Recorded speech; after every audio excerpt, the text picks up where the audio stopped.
A German shepherd died hugging the toddler, and when they separated them, everyone broke down in tears. But how did it come to this? It began as an ordinary custody battle between a struggling mother and a powerful family, until danger crept right up to their doorstep. The loyal dog sensed it first, and what he protected that night would uncover a secret far darker than anyone imagined. A missing signature, a hidden fortune, and a child caught in the middle of something that was never about love at all. As lies close in and the walls of a burning hotel collapse, one final act of loyalty will change everything. But when the truth finally comes out, who will walk away with justice, and who will never walk away again? I'd love to know. Where are you watching from? Type it down below. And while you're here, subscribe so you'll always catch the next story. The October morning in Casper started like any other, with the Wyoming sun barely peeking over the horizon. Lyndon Rowe stood at her kitchen counter, her auburn hair pulled back in a messy braid, dark circles under her eyes, telling the story of another long night shift at the hospital. The coffee maker gurgled softly, promising the caffeine she desperately needed. "Mama!" 2-year-old Merritt's voice rang out from the living room, followed by the gentle clicking of Y9's nails on the hardwood floor. The aging German shepherd never strayed far from the toddler. Lyndon smiled despite her exhaustion. "Coming, sweetheart." She poured her coffee into a well-worn mug, the aroma helping to clear the fog from her mind. In the living room, Merritt sat on the floor, his fair hair sticking up in all directions, surrounded by wooden blocks. Y9 lay beside him, gray muzzled head resting on massive paws, watching the child with warm brown eyes. The old dog's ear, marked by a scar from his search and rescue days, twitched as Lyndon entered. "Building a tower?" Lyndon settled cross-legged on the floor beside her son, careful not to spill her coffee. Merritt nodded enthusiastically, his blue eyes bright. "Big tower!" He carefully placed another block on top of his creation. Y9's head lifted suddenly, ears perking forward. A moment later, Lyndon heard it too, the crunch of tires on gravel, the sound of car doors closing. She wasn't expecting anyone this early. Rising to her feet, she moved to the window. 2 sheriff's department vehicles sat in her driveway, their presence making her heart skip a beat. Y9 was already at the door, his posture alert but calm, a remnant of his training days with her late husband. The knock, when it came, was firm and official. Lyndon opened the door to find 2 deputies on her porch, their expressions professionally neutral. "Mrs. Rowe?" the taller deputy asked, though they clearly knew who she was. "I'm Deputy Marshal. This is Deputy Collins. May we come in?" Lyndon's throat tightened. "What's this about?" "Ma'am, we have a court order we need to discuss with you." Deputy Marshal held up an official-looking envelope. She stepped back, allowing them inside while keeping her voice steady. "Court order?" Behind her, she could hear Merritt still playing with his blocks, oblivious to the tension building in their small home. Y9 had positioned himself halfway between the door and the child, watching the deputies with unwavering attention. Deputy Marshal cleared his throat. "Mrs. Rowe, we're here to execute a temporary custody order. Your mother-in-law, Mrs. Eleanor Pike, has been granted immediate temporary custody of Merritt." The words hit Lyndon like a physical blow. She gripped the back of a chair to steady herself. "What? That's impossible. There hasn't been any custody hearing. I wasn't notified of anything." "The order was granted on an emergency basis," Deputy Collins explained, her voice gentler than her partner's. Mrs. Pike presented evidence to the judge that raised immediate concerns. "Concerns?" Lyndon's voice cracked. "What concerns? I'm his mother. I work night shifts as a respiratory therapist to support us. Merritt is healthy, happy." "Ma'am," Deputy Marshal interrupted. "We understand this is difficult, but we need to collect Merritt and his essential belongings. Mrs. Pike is waiting at her hotel." "No." The word came out barely above a whisper, then stronger. "No, this is wrong. I need to call my lawyer."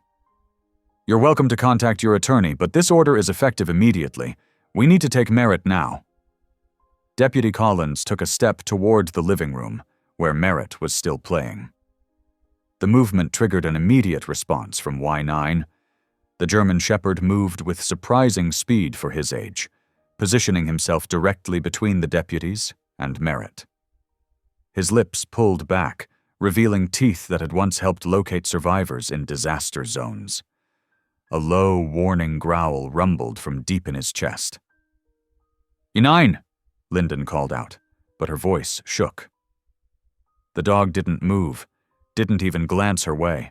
His entire focus was on protecting Merritt. Deputy Marshal's hand moved toward his hip. "Ma'am, you need to control your dog." "He's a retired search and rescue dog," Linden said quickly, her heart racing. "He worked with my husband. He's trained to protect, and right now he's doing his job. Please, just step back." Merritt, finally sensing the tension, stood up and toddled over to Y9, wrapping his small arms around the dog's neck. The German Shepherd's growl softened, but his stance remained protective, his body a firm barrier between the child and the deputies. "Look," Linden said, forcing herself to sound calmer than she felt. "This is clearly a mistake. Eleanor, Mrs. Pike, she can't just take my son without warning, without cause. I need time to contact my lawyer, to understand what's happening. Please." The deputies exchanged glances. Hineins' continued growling, though quiet, filled the tense silence. Deputy Collins finally spoke. "Maybe we should step outside and call this in." Her partner nodded reluctantly. "Mrs. Rowe, we'll be right outside. I suggest you use this time to contact your attorney. But understand, we will be executing this order today." As the deputies moved toward the door, Y9's growl subsided, though he remained firmly planted beside Merritt. The toddler, picking up on his mother's distress, began to whimper. "Mama?" His small voice threatened to shatter what remained of Linden's composure. She crossed the room and knelt beside him, pulling both him and Y9 close. The old dog shifted to accommodate them both, his fur warm and familiar under her trembling hands. "It's okay, baby," she whispered, though nothing felt okay. "Mama's right here. We're not going anywhere." She pressed her face into Merritt's hair, breathing in his sweet, little boy scent, her mind racing. Through the window, she could see the deputies on their phones, could see them gesturing as they spoke. Her own phone felt heavy in her pocket. She needed to call her lawyer, needed to understand how Eleanor had managed this, needed to fight. But for this moment, she just held her son, grateful for Y9's solid presence beside them, his unwavering guard stance a promise that no one would separate this small family without a fight. The morning sun continued to rise over Casper, casting long shadows across the living room floor where abandoned blocks lay scattered. In the driveway, the deputies' vehicles waited like silent threats. But inside, in this moment of crisis, 3 hearts beat together: a mother's love, a child's trust, and an old dog's loyalty, forming an unbreakable circle of protection against the storm that had just begun.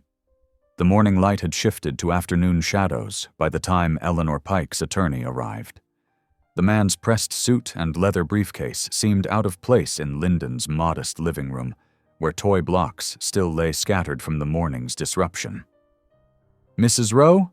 the attorney said, his voice carrying the practiced smoothness of someone used to delivering difficult news. "I'm James Wheeler, representing Mrs. Pike. I understand this situation is unsettling, but I strongly advise compliance with the court order." Linden sat straight-backed on her couch, one hand absently stroking Y9's fur. The old German shepherd hadn't left Merritt's side all day, maintaining his vigilant watch even as the toddler had finally drifted off for his afternoon nap. Unsettling? Lyndon's voice was quiet but firm. My mother-in-law is trying to take my son without warning or cause. That's beyond unsettling, Mr. Wheeler. The attorney cleared his throat.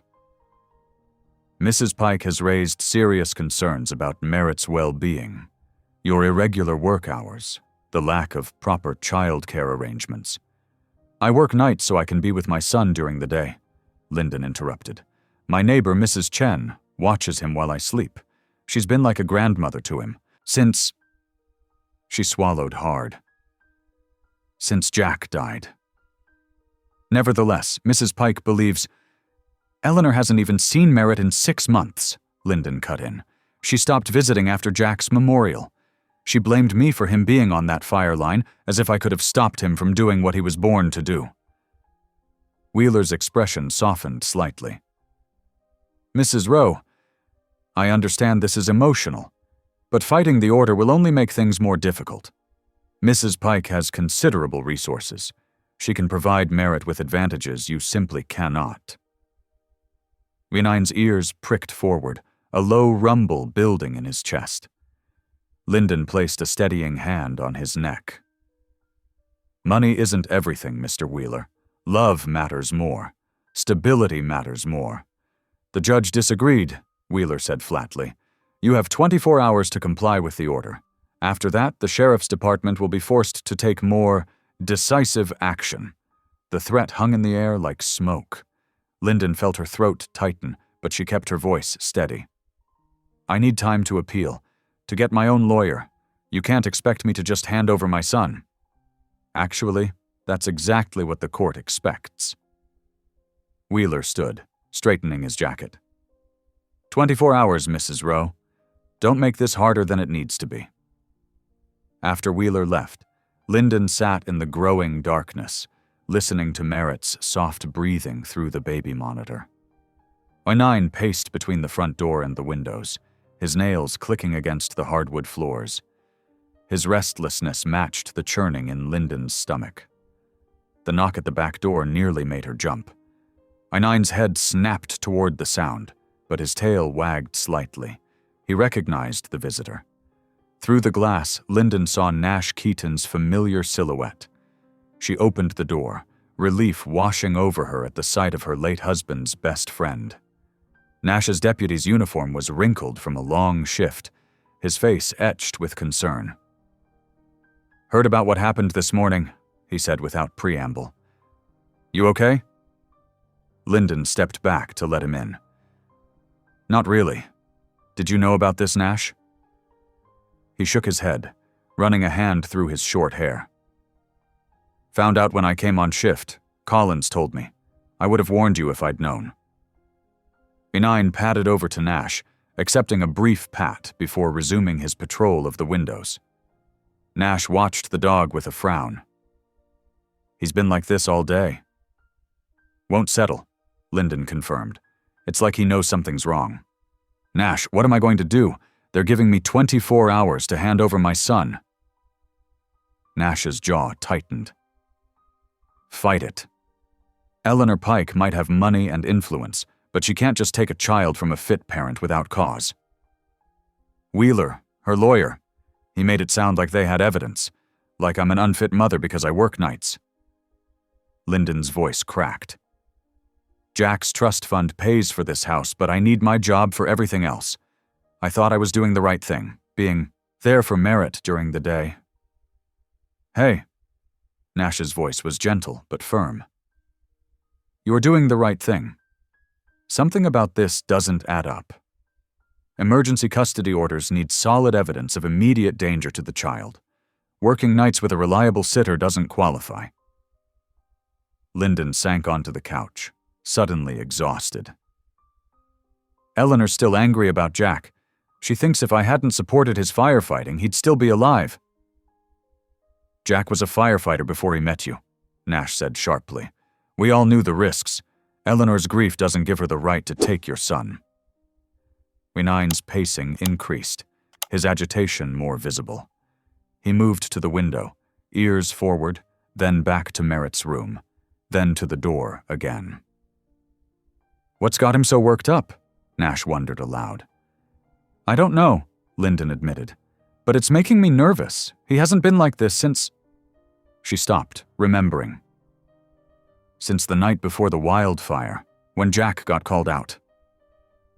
Nash's expression darkened. "Trust his instincts. Your nine's never been wrong about danger." "But what danger? Eleanor's playing legal games, not—" "Maybe there's more to it," Nash interrupted. "Listen, I can't officially help you fight this. I'm too close to the situation, and the department's already involved. But unofficially—" He leaned forward, lowering his voice. "I'll do some digging. Something feels off about how fast this happened, how Eleanor got that order without any warning signs." Lyndon felt a spark of hope for the first time since the deputies had appeared at her door. "You think there's something deeper going on?" "I think Eleanor Pike doesn't do anything without a reason," Nash said carefully. "And I think she's too smart to risk a custody battle she might lose unless she had something else in play." I-9 suddenly stopped at the window, his body tensing. A car drove slowly past the house, its headlights sweeping across the living room walls. The dog's growl was barely audible, but the hair along his spine stood up. Nash moved to the window, peering out into the darkness. "Black sedan. No plates I can see from here." "Another of Eleanor's lawyers?" Lyndon suggested, but she didn't believe it. The car's slow passage felt more like a warning than a casual drive-by. "Maybe," Nash said, but his hand had moved instinctively toward his hip where his off-duty weapon rested. "I'll have a patrol car drive by regularly tonight." "You think we need it?" Nash turned from the window, his face serious. "I think until we know what's really going on, extra precaution won't hurt. You've got my number. Call if anything feels wrong, anything at all." Lyndon nodded, grateful for his presence, for his steady support. "I'm going to fight this, Nash. I have to." "Good." He squeezed her shoulder gently. "Get a lawyer first thing tomorrow. Document everything. And Lyndon?" He glanced at Y9, who had resumed his restless patrol. "Keep him close. That dog's worth 10 security systems." After Nash left, Lyndon checked all the locks twice. She looked in on Merritt, watching his peaceful sleep, his small chest rising and falling with each breath. I-9 lay in the doorway of the nursery, his eyes alert despite his exhaustion. "What do you sense, old friend?" Lyndon whispered. The dog's only response was to press closer to her leg, his solid warmth both comforting and concerning. Whatever storm was coming, they would face it together, mother, child, and faithful guardian, bound by love stronger than any court order. The night settled around them, quiet but charged with anticipation. In Merritt's room, the moon cast silver patterns through the curtains, while Y9 maintained his vigil, protecting the family he'd sworn to guard. Tomorrow would bring lawyers and battles, but tonight, in this moment, they were still together, still whole. Lyndon drew strength from that, from the knowledge that she wasn't fighting alone. The morning light barely touched the horizon when Lyndon pulled into the courthouse parking lot. Her hands shook slightly as she gripped the manila folder containing her emergency appeal paperwork. Merritt dozed in his car seat, while Y9 sat alert in the back, his watchful gaze scanning their surroundings. "We've got 48 hours, buddy," Lyndon whispered, more to herself than to her sleeping son. "That's all we get to prove they're wrong." The courthouse halls were empty this early, her footsteps echoing against the marble floors. Y9 padded silently beside her, his presence giving her strength. Merritt's weight in her arms reminded her of everything at stake. At the clerk's window, Lyndon filed her appeal with trembling fingers. "Please," she said softly to the clerk, whose name tag read Barbara. "This is urgent. My son." Barbara's eyes softened as she looked at Merritt sleeping against Lyndon's shoulder. "I'll make sure Judge Harrison sees this first thing. Emergency appeals get priority." She stamped the papers, handed Lyndon her copy. 48 hours from now, 9 o'clock Thursday morning. The day crawled by in a blur of phone calls and paperwork. Lyndon's lawyer, Martin Webb, worked frantically to build their case. "We need to show the original order was based on incomplete information," he explained over speakerphone while Lyndon organized documents at her kitchen table. "Your work schedule, Merritt's medical records, everything that proves you're providing stable care." Night fell too quickly. Lyndon's eyes burned as she sorted through more papers, but she couldn't stop. Not with so little time left. Merritt played quietly with his blocks on the living room floor, Y9 never more than a few feet away. The first strange noise came just after 10 o'clock. Y9's head snapped up, ears forward. Lyndon froze, listening. A soft scraping sound from the front porch, like metal on metal. The dog was on his feet instantly, moving to the door with purposeful steps. "Y9," Lyndon whispered. The scraping sound came again. The German shepherd's growl started low in his chest, building to a warning rumble that made the hair on Lyndon's arms stand up. Then he began scratching at the door, his claws leaving marks in the wood as he grew more frantic. "What is it, boy?" Lyndon moved toward the door, but Y9 blocked her path, still growling.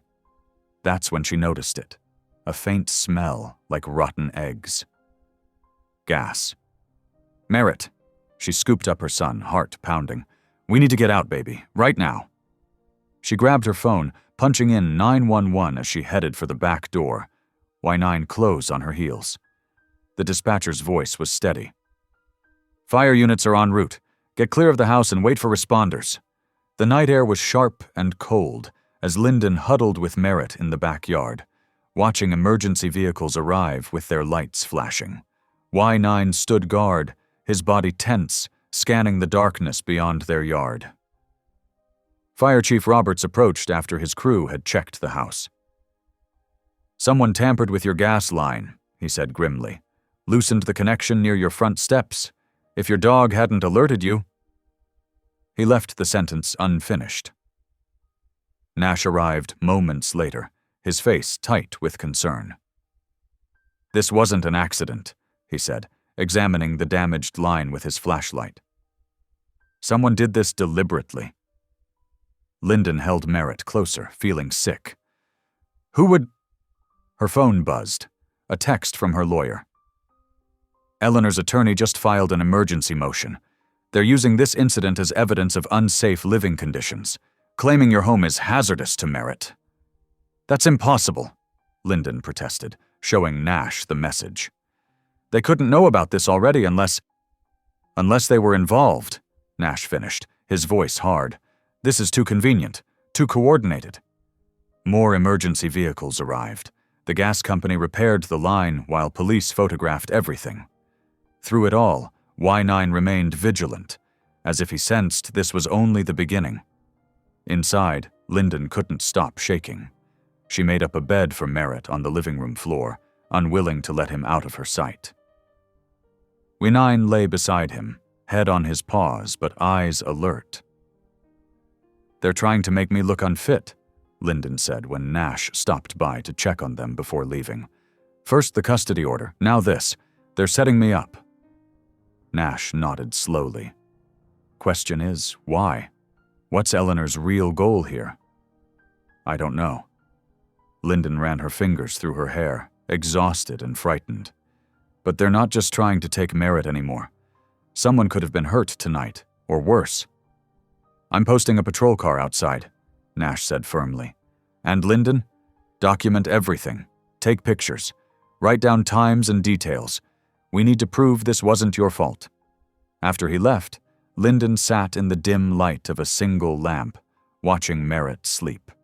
Y9 had positioned himself between them and the front door, his loyalty unwavering. She thought about Eleanor, about the wealth and power her mother-in-law wielded so easily. Was this really about merit? Or was there something deeper, something she wasn't seeing? The night stretched on, each sound making her jump. Tomorrow she would fight harder, dig deeper. But tonight she could only wait and watch, grateful for Y9's protective presence, dreading what the next 48 hours might bring. The gas line wasn't an accident.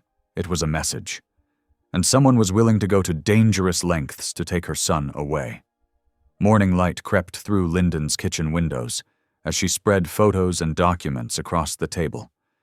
Her eyes burned from lack of sleep, but her mind wouldn't rest.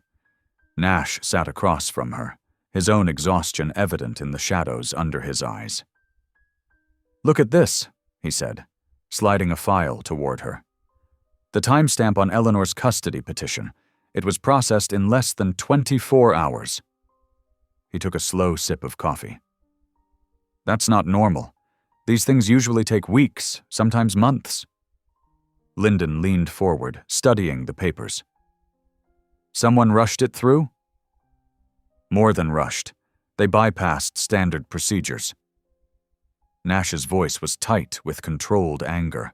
Judge Carlton signed off on it without a home study, without any evidence of endangerment. That's not just irregular, it's suspicious. Y9, who had been dozing near Merritt's playpen, suddenly lifted his head.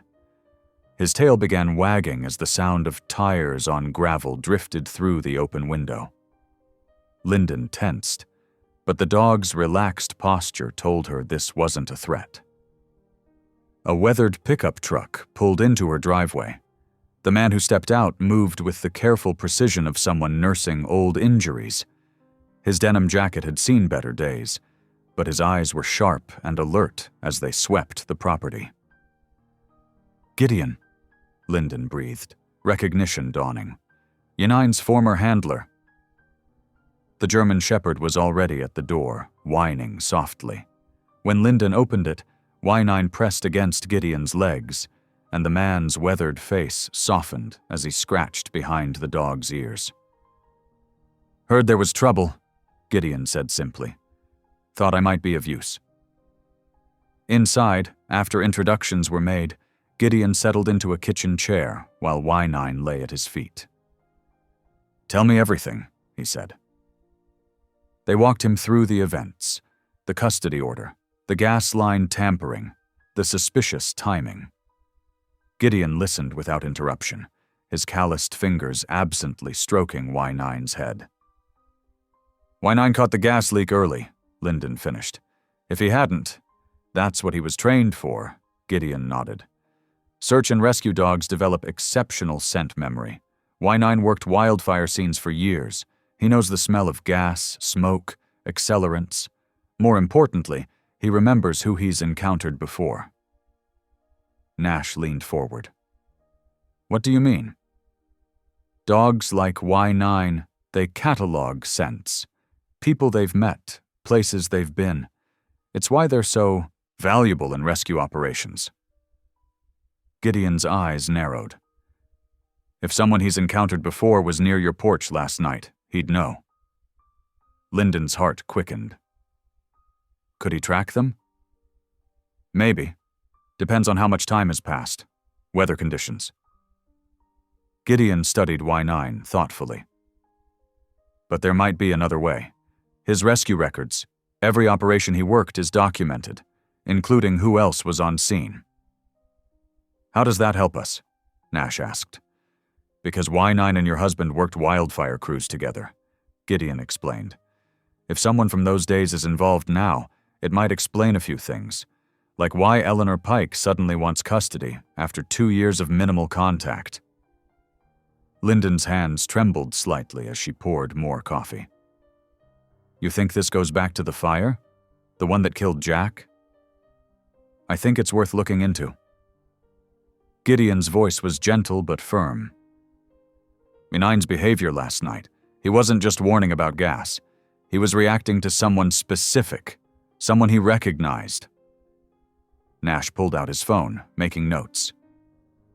I can access the fire department's archived records, cross-reference personnel lists with anyone currently connected to Eleanor Pike. And I still have Y9's service logs, Gideon added. Every mission, every team member, every outcome. Between the two, we might find our connection. Lyndon watched as Y9 moved between them, touching each person with his nose as if confirming their presence, their alliance. Her throat tightened with unexpected emotion. These three, a retired handler, a deputy, and a loyal dog, were all she had standing between her family and whatever forces were working against them. We need to be careful, Nash warned. If Eleanor's people realize we're digging into the past. They're already trying to hurt us, Lyndon said quietly, glancing at Merritt playing nearby.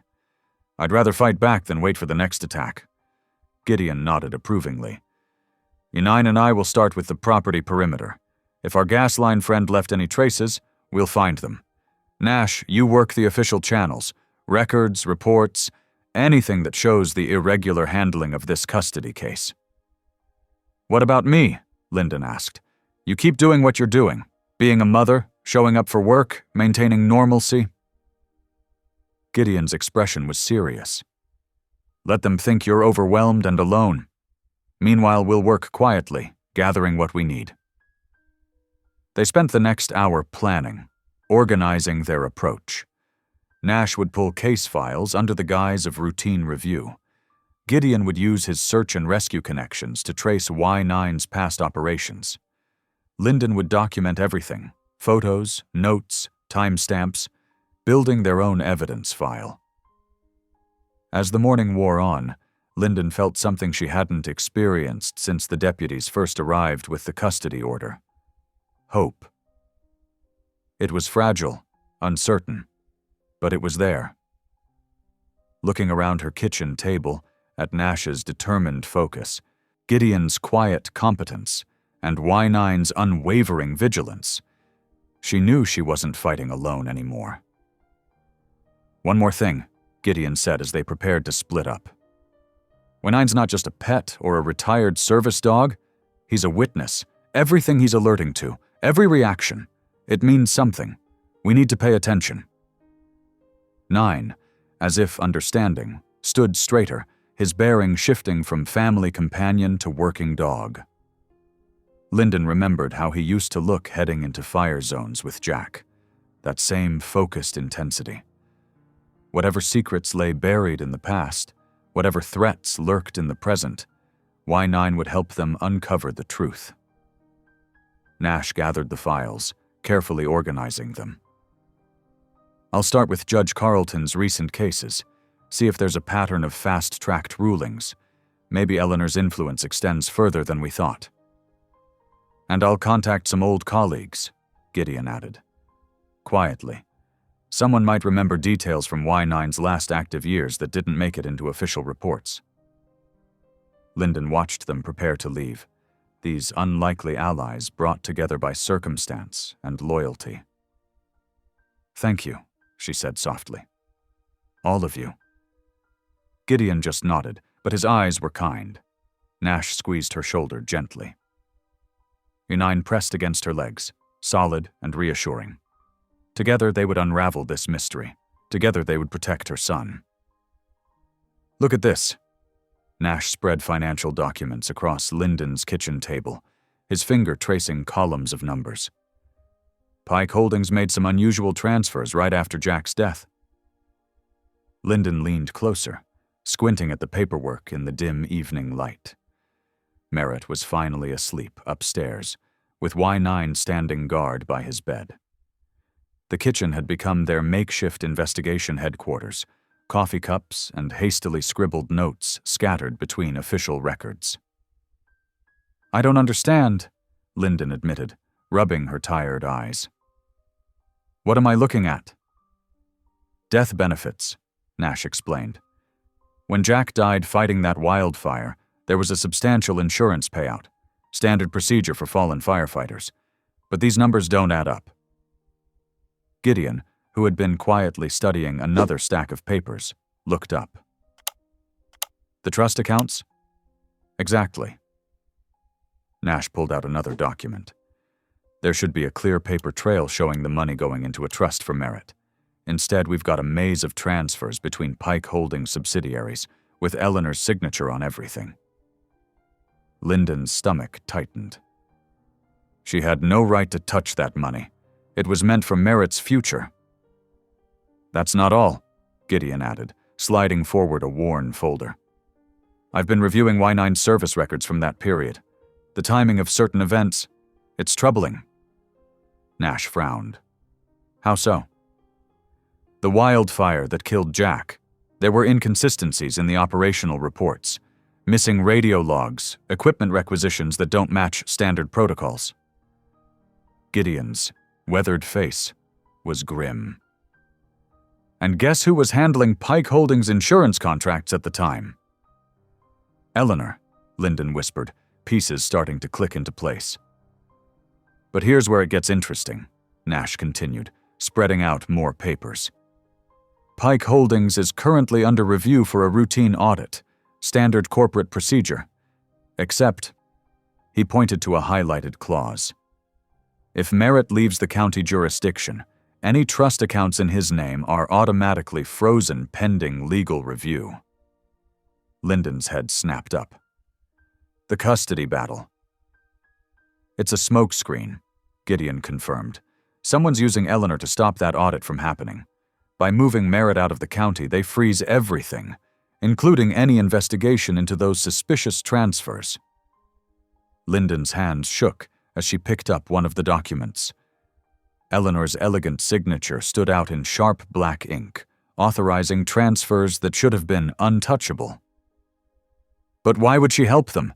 She's always been so careful with the company's reputation. Maybe she doesn't know she's being used, Nash suggested. The Eleanor Pike I remember from town council meetings was proud, maybe a bit cold, but not dishonest. Look at these dates, Gideon pointed out. The first irregular transfer started exactly 1 week after Jack's death, when Eleanor was still deep in grief. And vulnerable to manipulation, Lyndon finished, feeling a strange mix of anger and pity.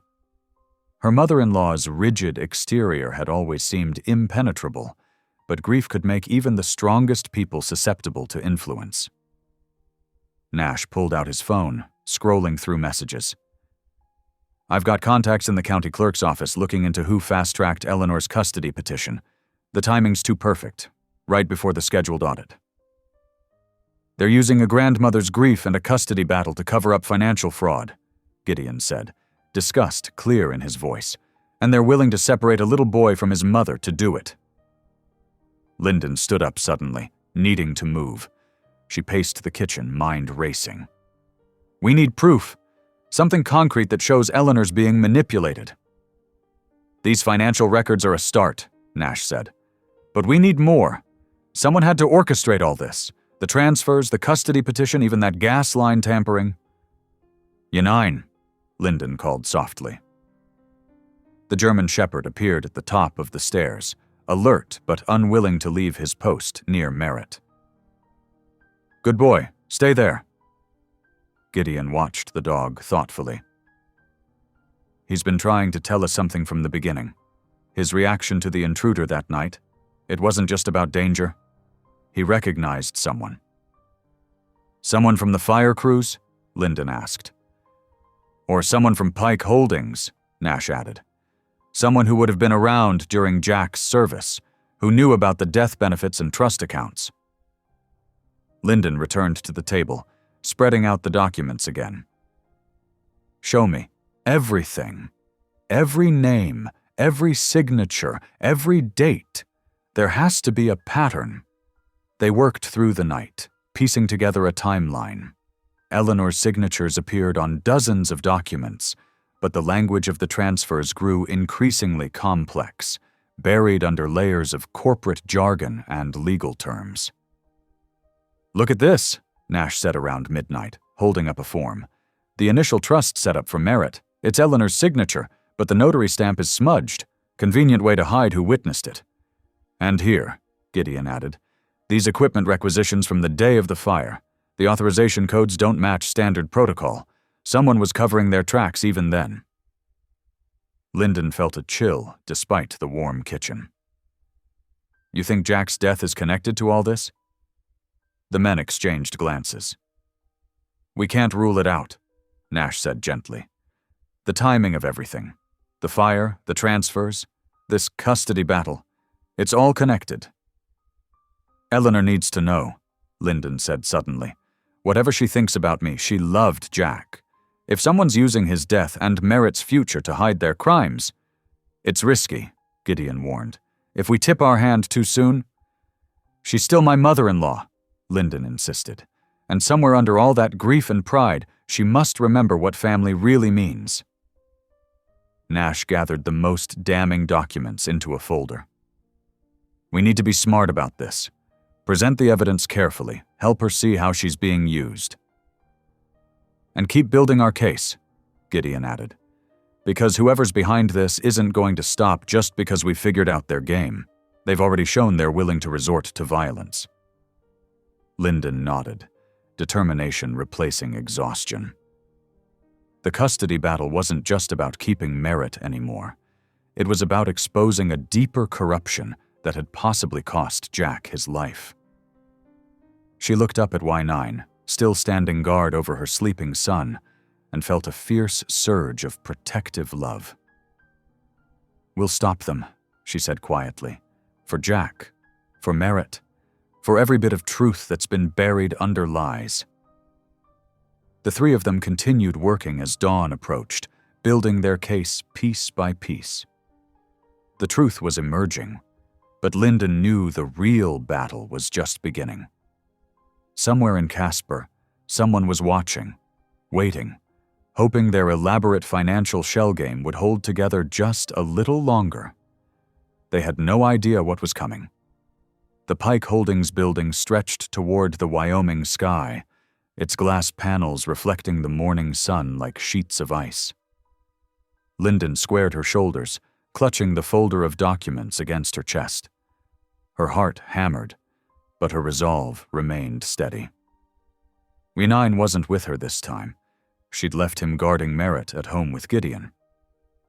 Nash stood beside her at the building's entrance, his sheriff's deputy uniform crisp and official. You sure about this? He asked quietly. Eleanor needs to know she's being used, Lyndon replied. Whatever she thinks of me, she loved Jack. The security guard recognized Eleanor's daughter-in-law and made a quick call upstairs. Minutes later, they were ascending in the elevator to the top floor. Lyndon's fingers traced the edge of the folder, reviewing their strategy. Show Eleanor the evidence. Make her understand. Hope that somewhere beneath the grief and bitterness, there was still a grandmother who wanted what was best for Merritt. Eleanor's office suite occupied the entire west wing. The reception area featured photographs of Pike Holdings properties, hotels and resorts spanning 3 states. Among them hung a single personal photo. Jack in his firefighter uniform, smiling that crooked smile that had first caught Lyndon's heart. The sight of it made her throat tight. Mrs. Pike will see you now, the assistant announced, leading them to massive double doors.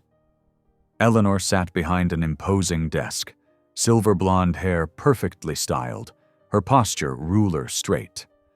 But it was the man standing behind her chair that caught Lyndon's attention.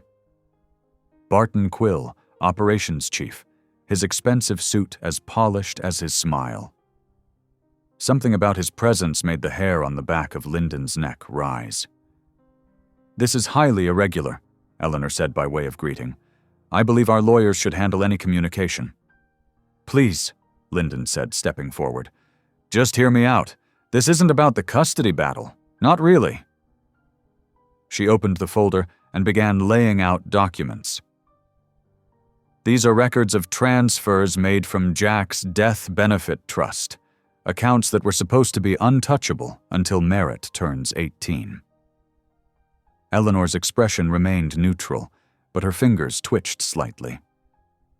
I've managed my son's estate with absolute propriety. Look at the dates, Nash interjected, pointing to specific entries. The transfer started right after the fire, when you were still grieving. But the patterns show someone systematically moving money, hiding it under layers of corporate accounts. This is absurd, Barton cut in smoothly. Mrs. Pike has every right to protect her grandson's inheritance. The custody petition simply ensures proper oversight. Lyndon watched Eleanor's face carefully. Did you know that moving Merritt out of the county would freeze any audit of these accounts? Did anyone explain that to you? A flicker of uncertainty crossed Eleanor's features. The custody petition is about protecting Merritt's future, giving him the advantages Jack would have wanted. Jack would have wanted his son to stay with his mother, Lyndon said firmly. You know that, Eleanor. Whatever you think of me, you know that's true. Barton moved closer, his presence somehow filling the room. Mrs. Pike doesn't need to justify her decisions to you. The court has already ruled.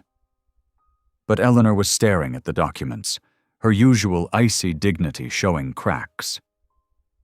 These transfers, I signed authorizations, but the amounts seem different. Because someone's been manipulating the paperwork, Nash explained, using your signature to cover their tracks. That's quite enough, Barton snapped. Mrs. Pike, remember your lawyer's advice about unauthorized contact. Eleanor straightened, mask sliding back into place.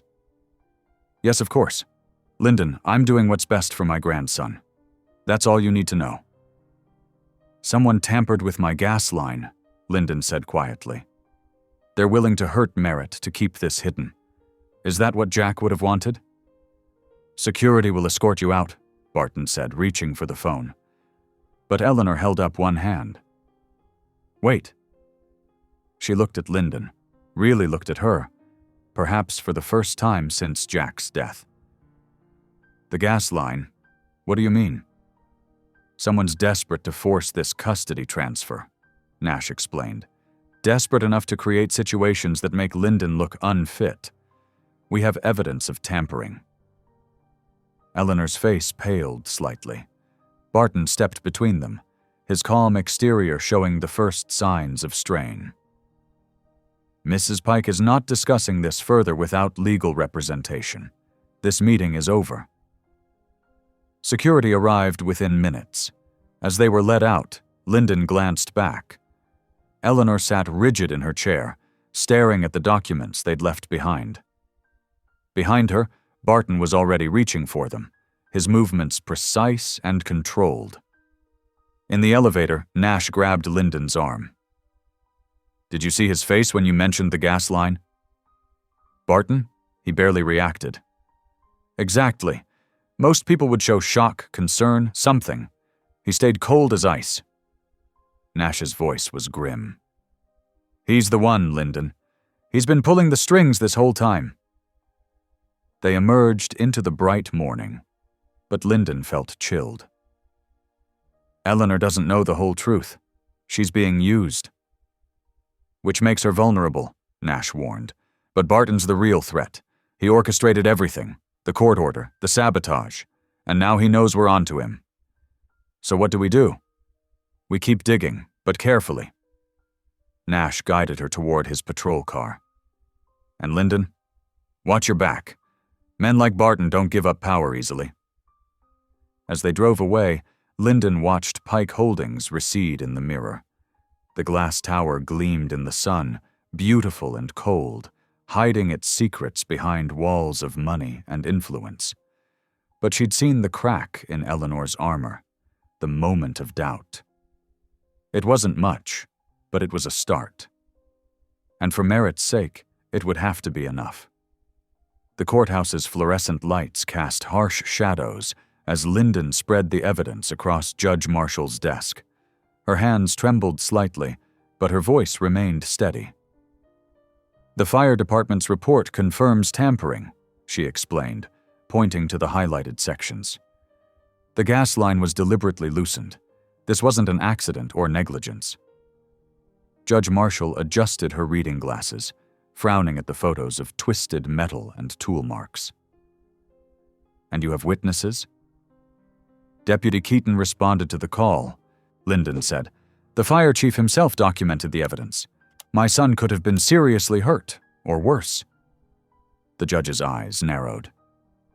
"This is disturbing, Mrs. Rowe. Very disturbing indeed." Barton Quill sat perfectly still in his chair, but his jaw tightened almost imperceptibly. Eleanor wrung her hands in her lap, looking anywhere but at the photos. "Given these circumstances," Judge Marshall continued, "I'm issuing a temporary stay on the custody transfer. 2 weeks to allow for a full investigation." Relief flooded through Lyndon's body. 2 weeks. Time to gather more evidence, to prove what was really happening. But Barton's smooth voice cut through her moment of hope. "Your Honor, if I may?" He produced a thick folder from his briefcase. "We have some concerning information about Mrs. Rowe's home maintenance history." Lyndon's stomach clenched as Barton approached the bench.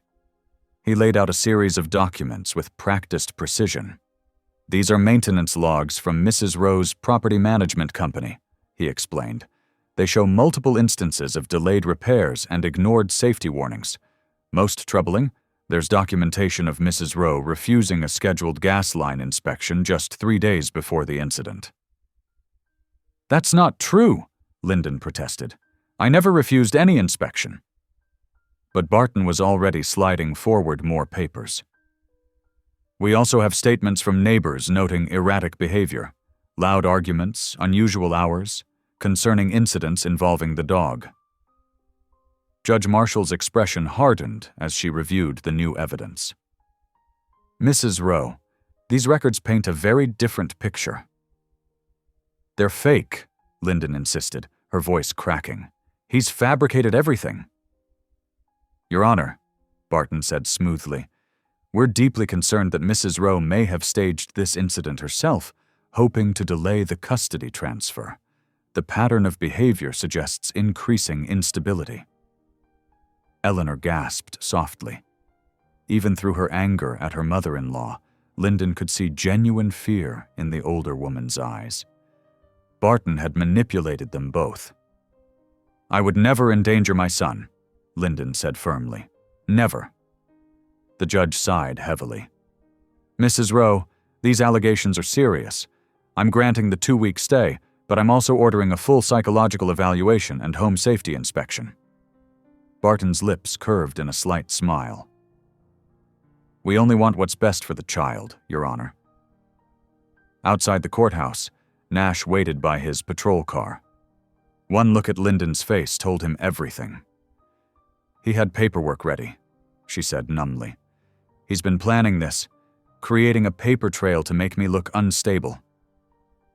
"We'll fight it," Nash assured her. "Gideon's been working on something." They drove to Gideon's small ranch house on the outskirts of town.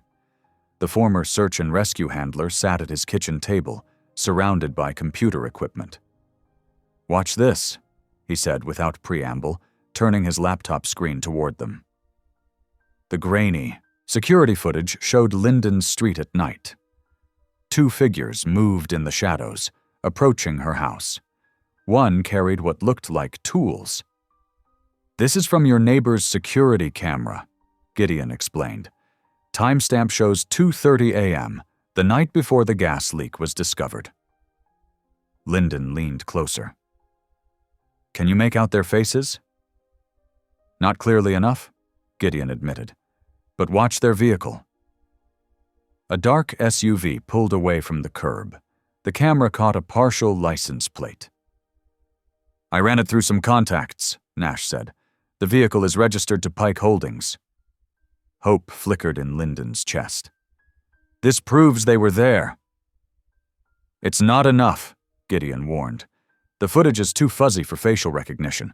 They could claim it was a routine security check, especially with those maintenance logs Barton produced." "But it's a start," Nash insisted. "We keep digging. There have to be more cameras, more witnesses." Lyndon sank into a chair, suddenly exhausted. "The psychological evaluation. He's trying to make me look crazy. The more I fight, the more unstable I seem." "Then we let him think he's winning," Gideon said quietly, "while we gather real proof." A text alert chimed on Lyndon's phone. Her heart stopped when she read the message. "Child Services," she whispered. "They're scheduling daily home visits, starting tomorrow." "It's another trap," Nash growled. "They'll be watching for any tiny mistake, any reason to speed up the transfer."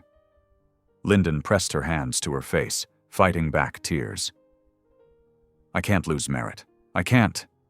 "You won't," Gideon said firmly. He scratched Y9's ears as the dog pressed against Lyndon's leg. "We've got 2 weeks, and we've got something Barton doesn't expect." "What's that?" "A dog who never forgets a scent." Gideon's eyes gleamed. "Y9 was there the night they tampered with your gas line. He knows exactly who did it." Nash straightened. "We need to be careful. If Barton realizes we're closing in." "He'll get desperate," Lyndon finished, "and desperate men make mistakes."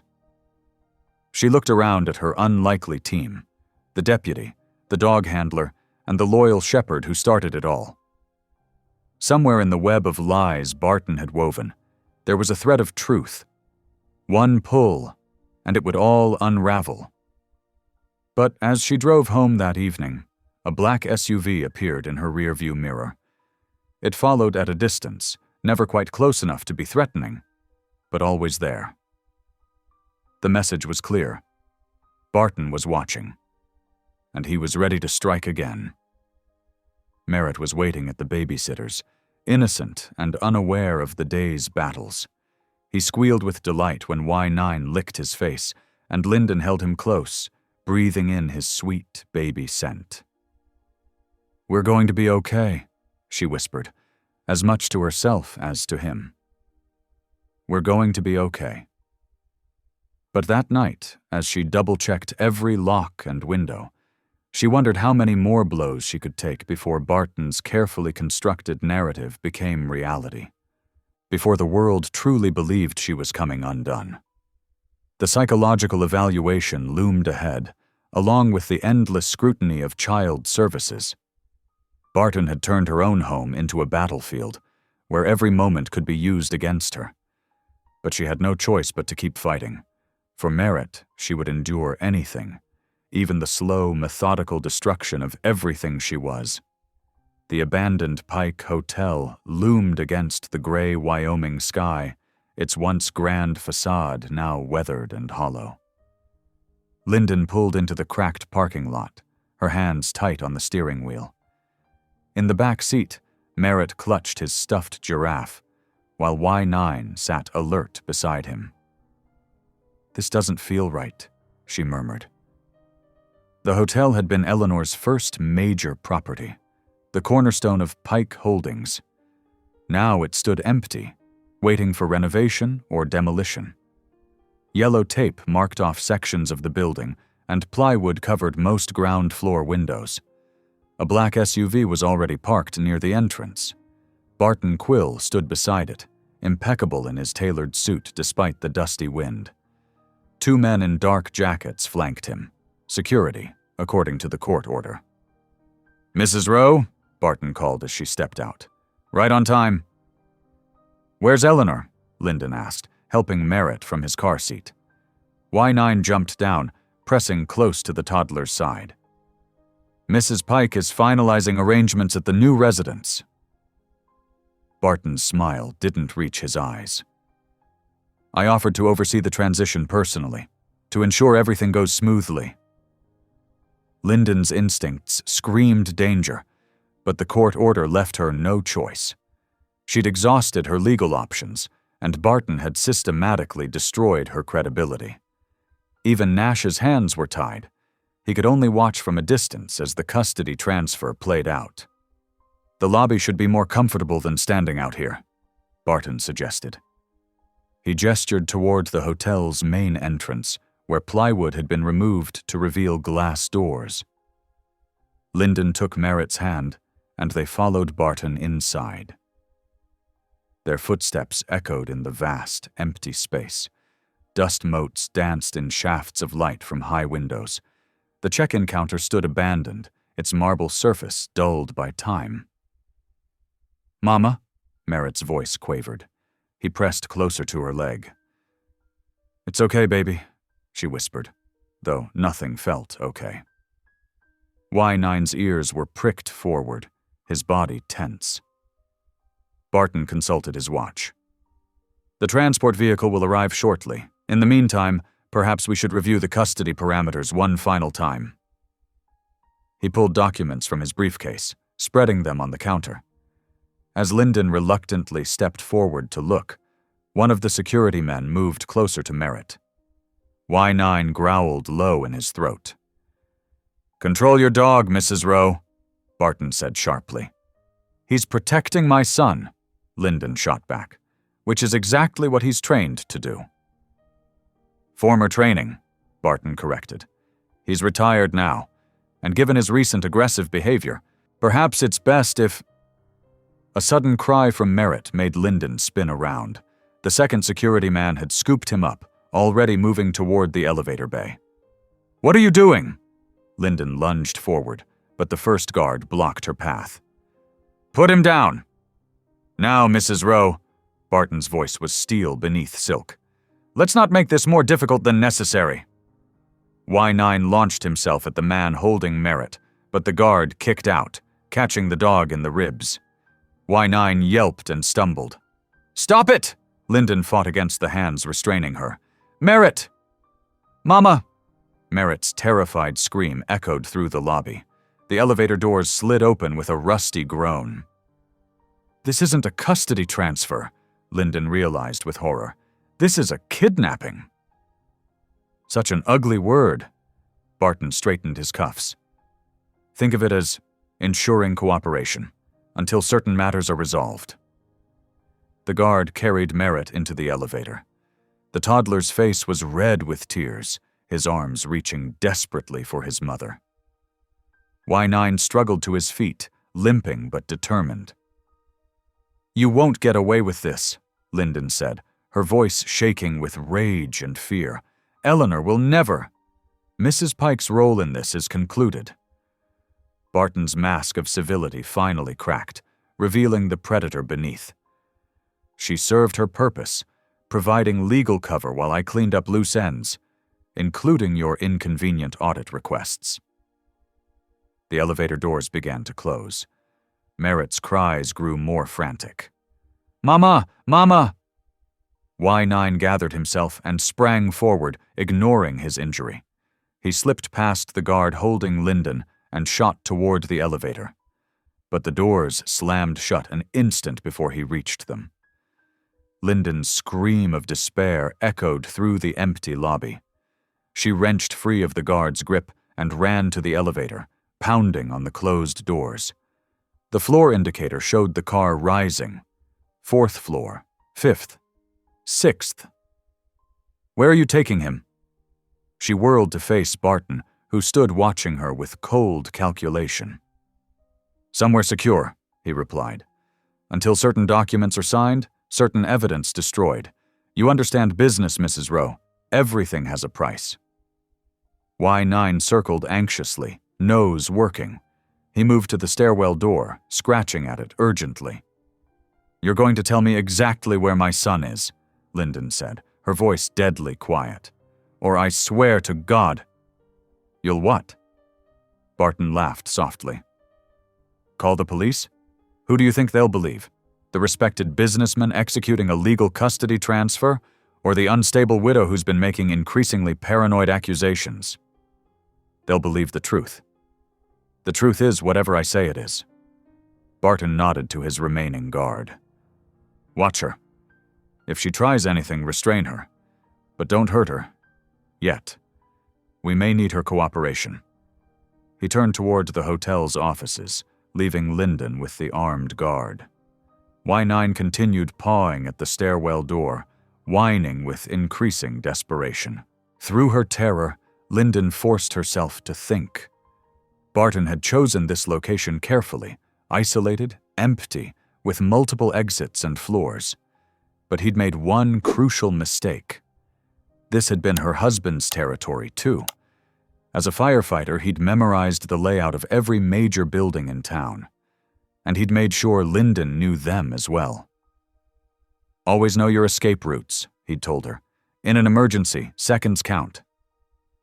The abandoned hotel held secrets: service elevators, maintenance corridors, old fire escapes, and somewhere above, her son was crying for her. Lyndon met Y9's urgent gaze. The dog's training had never truly faded. He could track Merritt's scent, lead her through the maze of empty halls and rooms. But first, they had to get past the guard. She flexed her fingers, watching the man's position. One chance. That's all they would have. Merritt's terrified cries still echoed in her mind. Her baby was alone with Barton's men, in a decaying building full of hazards. Every second that passed put him in more danger. The guard shifted his weight, adjusting his stance. For just a moment, his attention wavered. Lyndon gathered herself, ready to move. Y9's muscles tensed, reading her intent. One chance. For Merritt, it would have to be enough. The guard never saw it coming. In one fluid motion, Lyndon grabbed the fire extinguisher mounted on the wall and swung it in a wide arc. It connected with a dull thud, and the man crumpled to the floor. Y9 was already at the stairwell door, his whole body trembling with urgency. Lyndon's hands shook as she pulled her husband's old master key from her pocket, the one he'd kept from his firefighting days. The lock clicked open. "Find Merritt," she whispered to Y9. "Find him, boy." The German shepherd bounded up the stairs, nose working. Lyndon followed, her footsteps echoing in the empty stairwell. Her heart pounded against her ribs, every beat screaming her son's name. Through dusty corridors they ran, past peeling wallpaper and broken fixtures. Y9 led her higher and higher, his limp forgotten in the intensity of the search. On the 6th floor, he stopped abruptly, ears pricked forward. Distant voices filtered through the walls. Y9's head turned toward the grand ballroom at the end of the hall. Once the hotel's crown jewel, it now stood locked and abandoned, or so everyone thought. Lyndon pressed her ear to the ornate double doors. Inside, she could hear Merritt crying, his sobs muffled but unmistakable. A man's voice snapped, "Keep him quiet!" Her fingers curled into fists. The doors were chained shut, but there had to be another way. She remembered her husband pointing out the service corridors that honeycombed the old building. "The kitchen entrance," she breathed. "Around back." They backtracked to a narrow passage. Y9 led her through the darkness to a swinging door. Through its clouded window, Lyndon could see the ballroom's massive kitchen. And beyond that, through the serving station, the ballroom itself. 2 of Barton's men stood guard, while a third tried to quiet Merritt. The toddler sat on the floor, red-faced and terrified, clutching his inhaler. Barton himself was across the room, pulling books and papers from a hidden panel in the wall. "Hurry up," one guard said nervously. "Someone's going to notice something's wrong." "Shut up," Barton snapped. "Once I have these documents, we're gone. The boy comes with us until his mother signs everything we need. After that—" He shrugged, the gesture chilling in its casualness. Lyndon's blood ran cold. She had to get Merritt out before Barton finished whatever he was doing. But 3 armed men stood between her and her son. A commotion downstairs made everyone freeze. Voices echoed up through the building, including one that made Barton curse. Eleanor Pike's distinctive tone, sharp with anger. "Where is my grandson?" she demanded. "Where is Barton?" "Ma'am, you can't—" That was Nash's voice. "I most certainly can. This is my property, and I've seen the proof of what he's done. The renovation expenses, the false accounts. He's been stealing from us for years." Lyndon's eyes widened. Eleanor had discovered the truth. But how? The answer came in Gideon's steady drawl. Found it all in the construction records, ma'am. Every penny tracked to offshore accounts. He's been using your grandson's trust fund to launder money since before your son died." In the ballroom, Barton's face twisted with rage. "Get the boy," he ordered. "We're leaving now." But the guards hesitated, looking uncertain.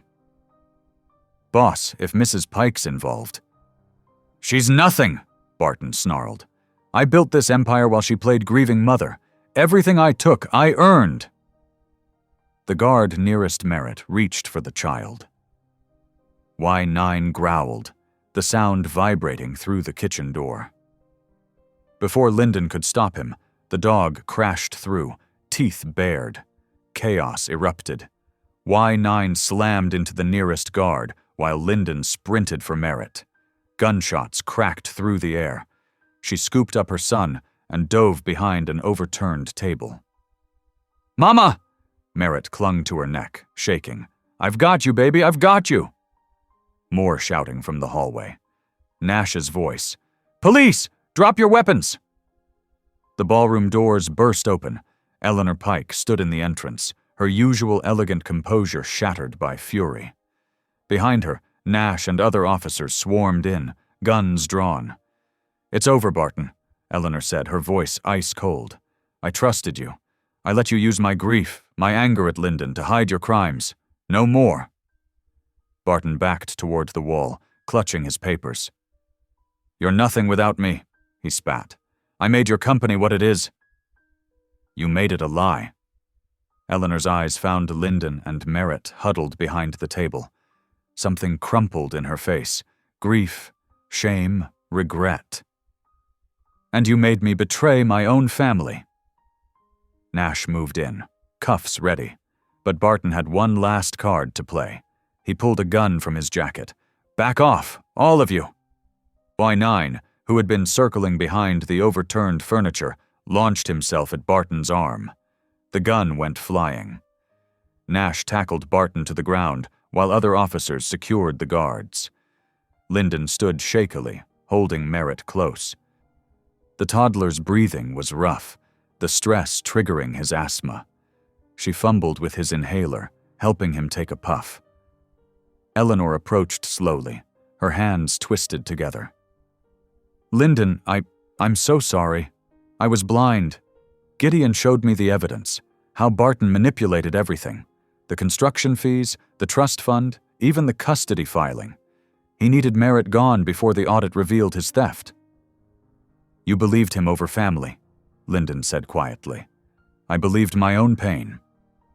Eleanor's voice broke. "After losing my son, I couldn't bear losing my grandson too. Barton used that against both of us."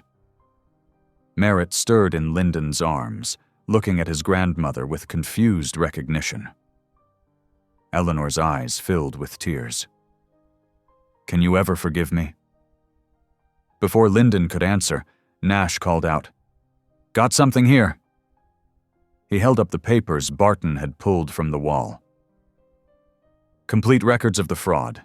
Bank transfers, fake invoices, everything." "Take them," Eleanor said firmly. "Take it all. I want every crime exposed, every penny traced." She turned back to Lyndon. "I'll testify to whatever's needed. And I'm dropping the custody suit. Merritt belongs with you. I see that now." Y9 limped over, pressing against Lyndon's leg. She knelt to check his injuries. Just bruises, thank God. Her brave, loyal protector. "He saved my boy," she said softly. "Again?" Eleanor nodded, watching the dog with new respect. "He knew the truth before any of us." She hesitated, then added, Maybe we could start over? Get to know each other properly this time without Barton's poison between us?" Lyndon looked down at Merritt, who had finally stopped crying. His small hand reached out toward Eleanor, not quite touching but offering possibility. "We'll see," Lyndon said. It wasn't forgiveness, not yet. But it was a start. Smoke curled beneath the ballroom doors. Lyndon's heart pounded as she watched Nash check his weapon. "We need to move fast," he said, his voice tight with urgency. Barton's desperate. That makes him dangerous. Y9 stood alert beside them, his graying muzzle lifted to catch any trace of Merritt's scent. The old German shepherd's muscles were tense, ready for action. "The service corridors," Lyndon whispered, remembering her late-night research of the Pike Hotel's layout. "They run behind the walls, connect everything. Staff used them to move between floors without being seen." Nash nodded grimly. "Less likely to run into Barton's men there, too." He touched his radio. "Backup's 10 minutes out. We can't wait." They found the hidden door behind a false panel, its hinges groaning with age. Y9 took point, nose to the ground, leading them into the narrow passage. Their flashlight beams caught decades of dust and cobwebs.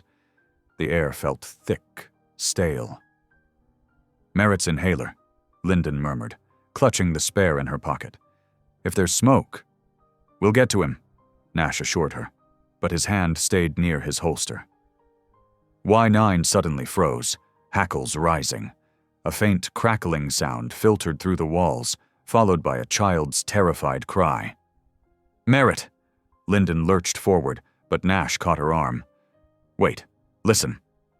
Barton's voice, muffled but clear. "Hurry up with those files. Once they're burning, we're gone." "But the kid, boss, is our insurance. No one's getting through that door until we're clear." Lyndon's blood ran cold. They were going to burn the evidence, with her son still inside. Y9 whined softly, pawing at a section of wall.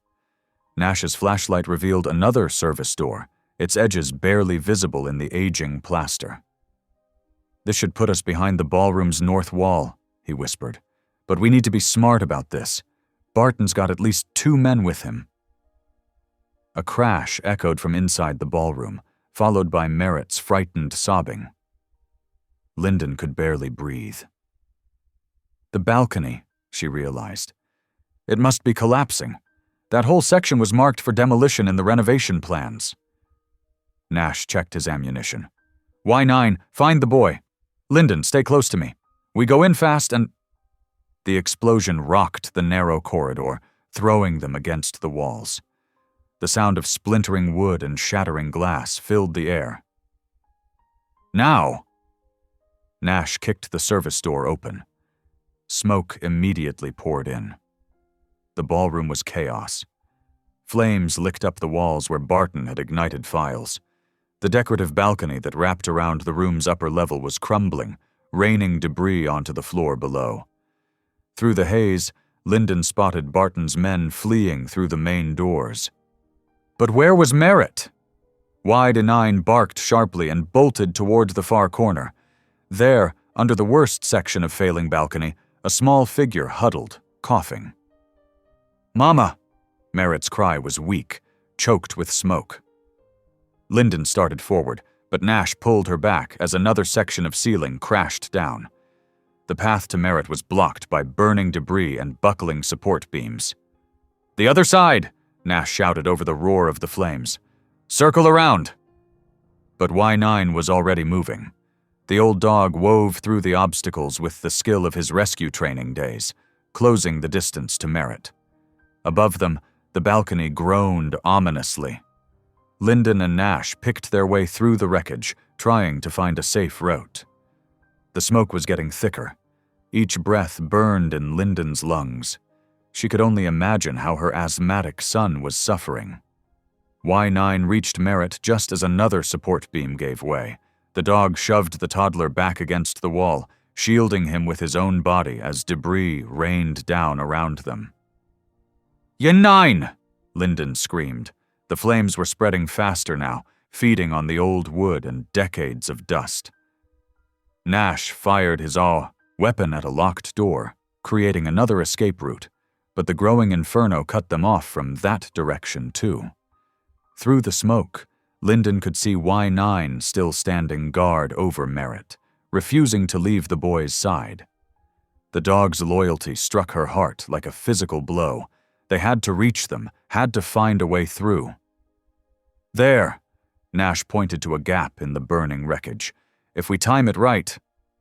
A massive crack split the air. The balcony was coming down. They had seconds, not minutes. Lyndon didn't hesitate. She sprinted forward, ducking under a falling beam. The heat was incredible, singeing her hair, but she kept moving. Nash's shout of warning was lost in the roar of the flames. Just a few more steps. Just a few more. The ceiling gave way with a thunderous crash. Through the chaos, Lyndon saw Y9 crouch lower over Merritt, protecting him until the very end. The next section of balcony started to fall. Time was up. Through the inferno's orange glare, Lyndon saw Y9's ears prick up. The old German Shepherd's training kicked in as the temperature soared past bearable levels. With decisive movements born from years of rescue work, Y9 grabbed Merritt's shirt collar with gentle but firm teeth. "Mama!"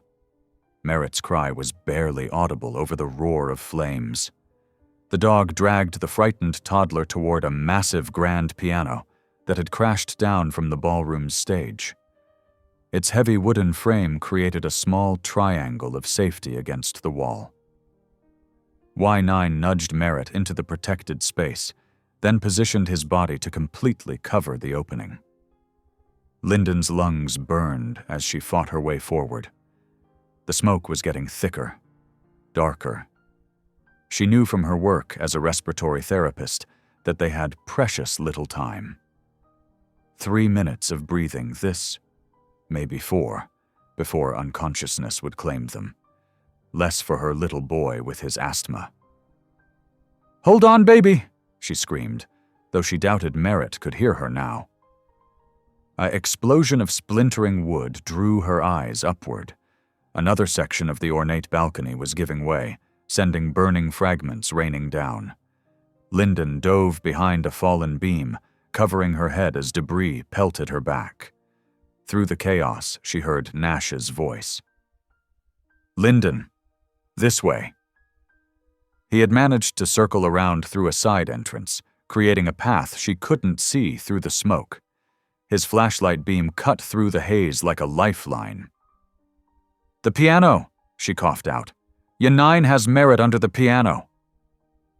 Nash's beam swung in that direction, illuminating Y9's gray-flecked fur. The dog hadn't moved an inch, maintaining his protective position even as the heat intensified. His eyes reflected the light, steady and determined. A deep groan echoed through the ballroom. The sound came from everywhere at once, metal stretching, wood splitting, a century of architecture reaching its breaking point. Lyndon looked up in horror as the remaining balcony structure began to tear away from the wall. "Move!" Nash bellowed. "The whole thing's coming down!" But there wasn't time. The massive balcony section was already falling, bringing tons of burning debris with it. Lyndon lunged forward, desperate to reach her son, but Nash caught her around the waist and dragged her back. "No!" she screamed. "Merritt!" The crash was deafening. A cloud of dust and smoke billowed out, momentarily blinding them. When it began to clear, Lyndon saw that the fallen balcony had created a wall of wreckage between them and the piano. "Y9!" she called out. "Merritt!" For several heartbeats, there was only the crackle of flames. Then, faintly, a child's cough. "Here!" Nash shouted toward the entrance. "We need help in here now!" Firefighters in full gear burst through the doorway, dragging hoses and wearing oxygen tanks. They moved with practiced efficiency, attacking the flames that threatened to cut off access to the piano. "My son," Lyndon choked out as one firefighter guided her toward fresh air. "Please, under the piano." 2 more firefighters were already climbing over the debris, reaching the spot where Y9 had made his stand. Through tears and smoke, Lyndon watched them work. One dropped to his knees, reaching into the space beneath the piano's frame. "I've got him," the firefighter called out. "He's breathing." Lyndon's knees went weak with relief as they carefully extracted Merritt from his shelter. Her son was coughing, but conscious, his face smudged with soot but otherwise unharmed. The faithful dog's body had kept every falling ember, every piece of debris from reaching him. "Nine," Merritt whimpered as they carried him out. "Want, why nine?" But Y9 didn't move. The old rescue dog lay still where he had fallen, his body bearing the impact that would have crushed the child he protected. In his final moments, he had fulfilled his deepest purpose, saving one more life, guarding his family to the very end. Lyndon felt Nash's supportive arm around her shoulders as the firefighters carried her son to safety. Tears streamed down her face, grief and gratitude mingling with the sting of smoke. Y9 had given everything to keep his promise, to protect the precious life entrusted to his care. In those terrible moments beneath the falling balcony, a hero had fallen. Not with a uniform or a badge, but with a heart full of unconditional love and the purest form of courage. Y9 had died as he had lived, in service, in loyalty, in sacrifice. While firefighters worked to contain the blaze at the Pike Hotel, Deputy Nash Keaton led a team to secure the delivery dock. They found Barton Quill there, briefcase in hand, attempting to slip away through the service entrance. His polished exterior had cracked, suit dusty, hair disheveled, cold eyes now showing fear. "Going somewhere?" Nash asked, blocking his path. Two officers moved in to restrain him. The briefcase revealed everything. Ledgers doctored to hide millions in stolen funds, fake maintenance, records, and documents that proved how he'd manipulated the custody case to prevent discovery.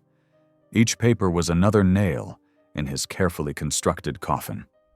Eleanor Pike stood in the police station later that evening, her voice steady as she gave her statement. She detailed how Barton had exploited her grief over her son's death, using her desire to protect Merritt as cover for his schemes. "I was blind," she admitted, her refined posture softening with regret. "I let my pain cloud my judgment, and innocent people suffered for it." The next morning's newspapers carried the full story. Pike Holdings fraud exposed blazed across headlines, followed by "Local Mother Vindicated." But Lyndon barely glanced at them where they lay on her kitchen table.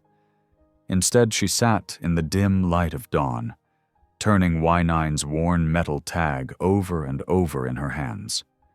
The engraving was smooth beneath her fingers. His name, his service number, the years he'd spent saving lives. From the bedroom, she could hear Merritt's soft breathing as he slept, safe because of one final selfless act. The truth had come out. Justice was being served. But in this quiet moment, none of that could fill the hollow space left by a hero who had given everything to protect what mattered most. The late summer sun cast long shadows across the small pet cemetery as Lyndon stood before Y9's fresh grave.